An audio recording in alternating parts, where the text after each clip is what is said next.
ஜெயம் என்ற படத்தின் மூலம் தமிழ் சினிமாவில் நாயகனாக அறிமுகமானவர்தான் ஜெயம் ரவி. முதல் படம் கொடுத்த வெற்றியின் காரணமாக அவருடைய பெயரை ஜெயம் ரவி என்று மாற்றிக்கொண்டார். அந்த படத்தின் வெற்றிக்கு பின் அடுத்து எம். குமரன், உனக்கும் எனக்கும், சந்தோஷ் சுப்பிரமணியம், பேராண்மை, தில்லாலங்கடி, எங்கேயும் காதல், ரோமியோ ஜூலியட், தனியொருவன், அடங்குமறு, மிருதன், கோமாளி, பொன்னியின் செல்வன் என தொடர்ந்து நிறைய வெற்றி படங்களை கொடுத்து வந்தவர். கடைசியாக இவருடைய நடிப்பில் பிரதர் படம் வெளியானது.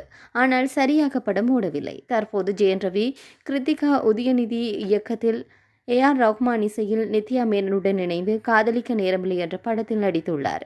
இந்த படம் ஜனவரி 14 அன்று பொங்கல் பண்டிகை அன்று வெளியாக உள்ளது. படத்தின் இசை வெளியீட்டு விழா நேற்று நடைபெற்றது. அப்போது பத்திரிகையாளர்கள் படத்தின் போஸ்டரில் ஜெயம் ரவியின் பெயருக்கு முன்னால் நித்யா மேனனின் பெயர் இடம்பெற்றுள்ளது குறித்து கேள்வி எழுப்பினார். அதற்கு பதிலளித்த ஜெயம் ரவி, நான் முதலாக ஒரு பெண் இயக்குநருடன் இணைந்து பணியாற்றியுள்ளேன்.